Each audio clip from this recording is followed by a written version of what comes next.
Vamos lá, pessoal, dando continuidade ao divórcio, vamos falar um pouco sobre o divórcio consensual extrajudicial, também chamado de divórcio por escritura pública. Como que acontece? Gente, inicialmente o principal requisito é que nós tenhamos o quê? Consenso entre as partes, né? Começa daí. Então, eu preciso que eu tenha partes maiores, capazes, tá? Que haja consenso entre essas partes para que possa, para que esse divórcio ele seja então por escritura pública, ou seja, sem interferência do judiciário, tá bom? Nós temos essa previsão aí, inclusive no novo Código de Processo Civil, novo, né? O hábito de falar novo, que na verdade já não é tão novo assim, né? Então, lá no artigo 733, nós temos o divórcio consensual, né? Mas nós temos os requisitos, como eu falei para vocês, que devem ser seguidos. Então, eu não posso ter partes incapazes, eu não posso ter nascituro, tá? E eu devo ter consenso entre essas partes. Então, essa escritura pública, ela não precisa de homologação judicial, é o oficial cartorário que vai promover. Consequentemente, ela tem fé pública, tá, gente? Então, eu preciso também, importantíssimo que vocês não se esqueçam disso, da presença do advogado. Essa é a parte boa, né? Pra gente do direito, tá?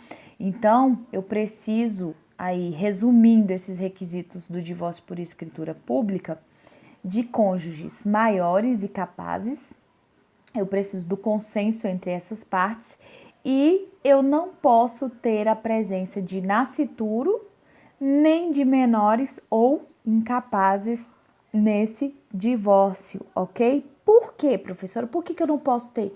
Porque o Ministério Público, ele não vai, gente, acompanhar o procedimento extrajudicial. Ele não vai se deslocar até o cartório para verificar se a lei está efetivamente sendo cumprida, tá? Então, como eu não terei a presença do Ministério Público, consequentemente, eu não posso ter incapazes nem nascituros nesse procedimento de divórcio por escritura pública. E como eu não tenho poder judiciário aí, eu vou precisar, gente, então, no mínimo, né, de um advogado ou de um defensor público, que o código traz essa possibilidade. Eu, particularmente, não vejo defensor público, né, atuando pela defensoria pública em cartório, mas enfim, o código traz essa alternativa.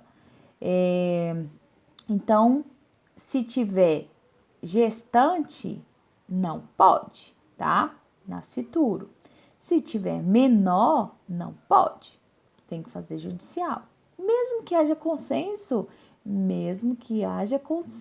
porque não vou poder ter a presença aí do custos legis, tá ok? Então, o Ministério Público tem que participar se tiver aí a necessidade que ele participe no caso de nascituro ou de incapazes, tá bom? Então, como é que funciona, professora? Como é que eu faço para dar entrada no divórcio extrajudicial? Esse divórcio aí que acontece por meio de escritura pública. Gente, na verdade é bem simples, tá? E é bem rápido. Eu preciso tão somente que o advogado faça uma minuta. Que é essa minuta? Essa minuta nada mais é do que uma petição, tá? É como se fosse uma petição inicial mesmo, contendo todos os tudo que deve conter ali em relação ao divórcio. Por exemplo, alteração do nome dos cônjuges, né? Eu preciso que tenha, se tiver em relação a bens, a partilha desses bens, tá? Então, tudo isso eu preciso que haja consenso para que o advogado possa fazer essa minuta, que nada mais é do que uma petição inicial, e dirigi-la ao tabelião, né, ao oficial cartorário, tá ok? Daí, gente, eu preciso da assinatura das duas partes e do advogado que esteja acompanhando, tá? Se não tiver advogado, não vai ter divórcio, tá? Simples assim.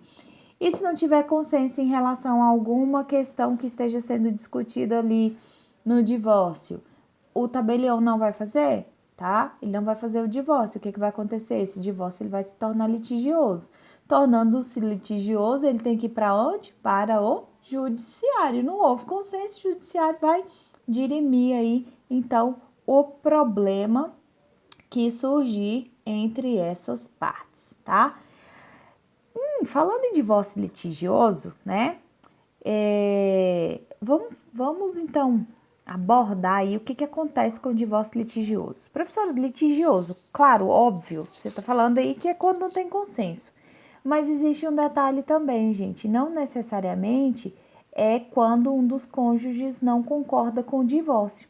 Eu posso ter também a falta de localização de um dos cônjuges. O cônjuge sumiu, né?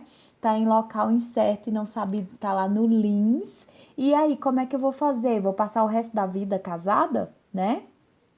Vinculada a essa pessoa que eu não sei nem onde é que anda. E surgindo, podendo surgir dívidas aí, dependendo do regime de bens, né? E vai sobrar para mim, o que eu vou fazer? Ora, faça o divórcio litigioso, né? Se não sabe, não tem a possibilidade de localizar, está em local incerto e não sabido aí, que é uma hipótese bem comum de acontecer, tá? O interessado ele vai ajuizar então uma ação de divórcio litigioso. Vai ser nomeado um curador especial e esse curador vai fazer a defesa desse outro cônjuge que esteja aí em local incerto e não sabido, tá? Por quê? Porque a pessoa não é obrigada a ficar o resto da vida casada, principalmente quando a outra sumiu no mundo, né? Então, atentem-se aí a essa questão, que o divórcio litigioso, ele não é uma exclusividade de falta de consenso. Uma coisa interessante de vocês lembrarem que eu falei para vocês que eu precisava tão somente da certidão de casamento, né? Eu preciso da certidão de casamento atualizada para dar entrada no divórcio extrajudicial também. O cartório já tem, né? O cartório já tem lá, mas eu preciso para fazer a minuta, para ver se não teve alguma averbação de divórcio anterior.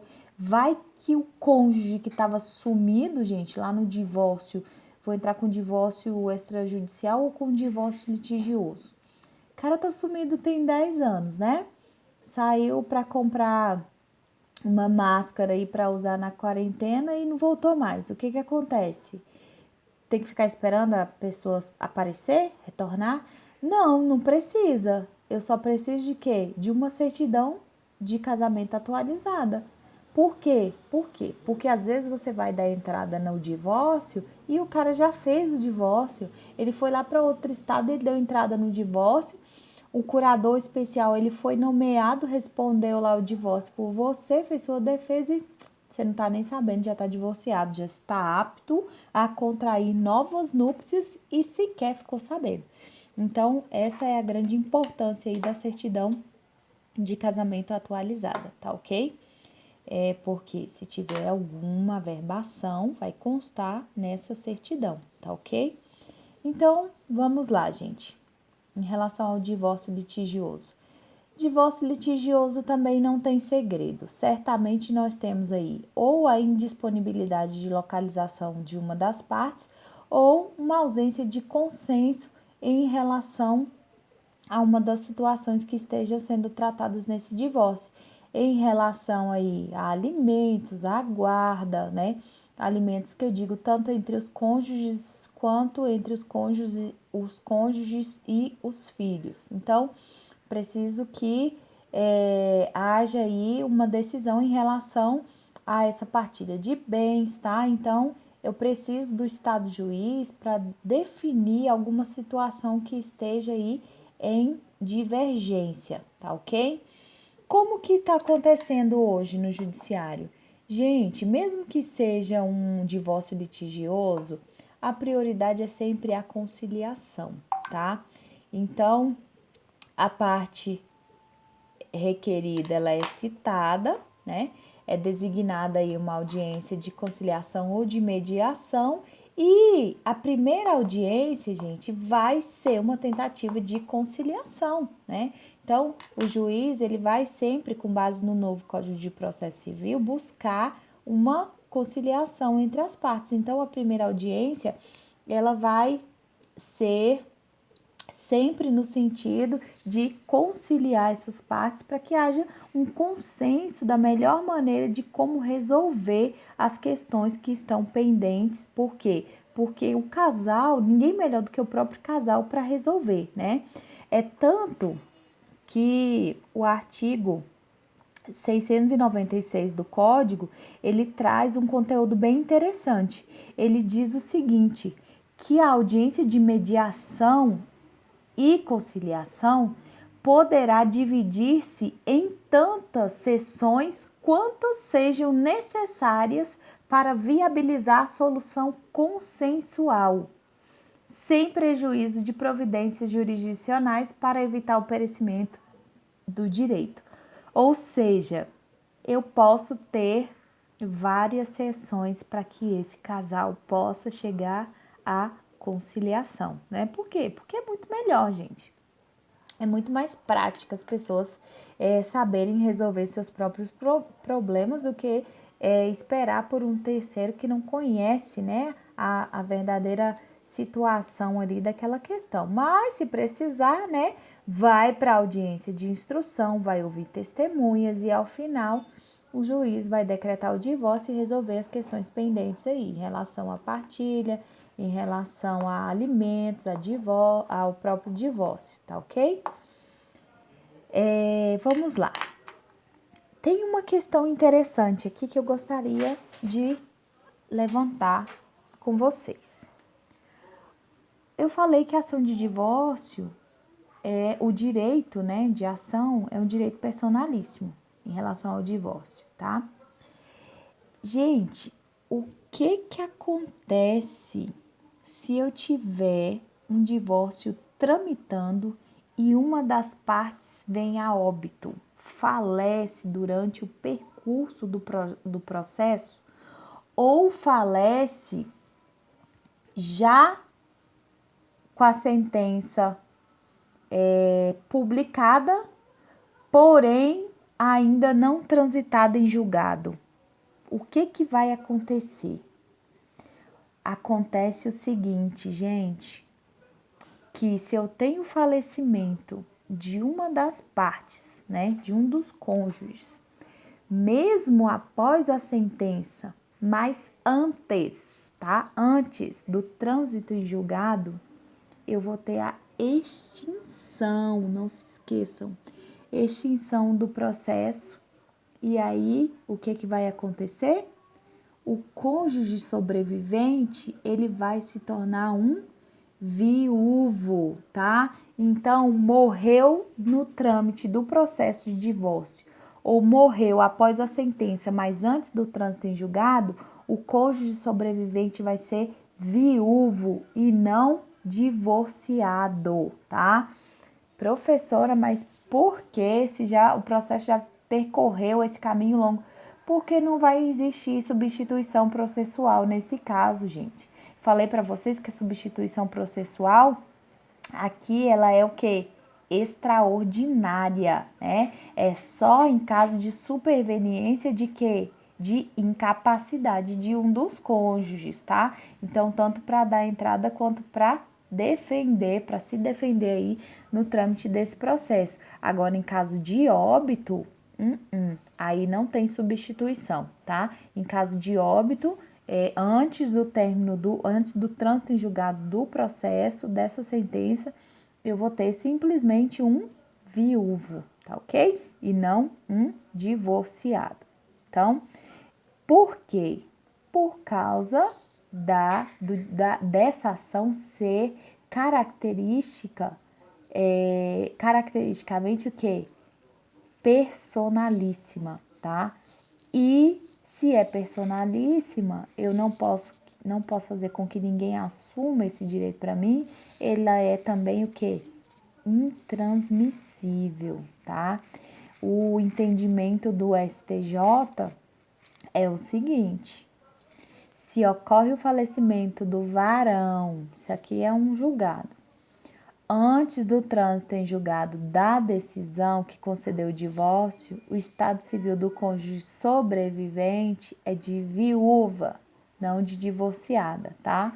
É só um exemplo que eu trouxe para vocês, então vale para ambas as partes, tanto para o varão quanto para o cônjuge virago, tá ok? Nós teremos aí viúvo e não divorciado, tá certo?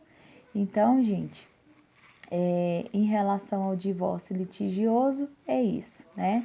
E aos demais tipos de divórcio aí também, basicamente, preciso dessas informações que eu disse para vocês.